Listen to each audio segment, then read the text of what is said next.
Овие велосипедисти се подготвуваат да ја пробаат новата патека на авенијата Пенсилванија, најпознатата сообраќајна артерија во главниот американски град. Ги предводи демократскиот конгресмен Ерл Блуменхауер од Портланд, сојузната држава Орегон, кој вака секој ден доаѓа на работа во Конгресот. И градоначалникот на Вашингтон, Адриан Фенти, е посветен велосипедист. Неговата администрација планира речиси двојно да ги зголеми постојните 45 милји патеки во градот и да создаде најголема програма за велосипеди за јавна употреба во САД. Повеќе од 2% од вработените во Вашингтон доаѓаат на работа со велосипед, двојно повеќе од националниот просек.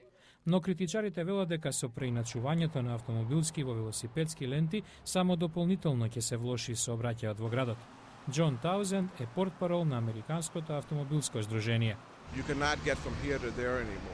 Не ќе можете да стасате, тоа не загрижува. Ако затворите ленти на авенијата Пенсилванија од Белата куќа до Конгресот, ќе го размножите проблемот наоколу.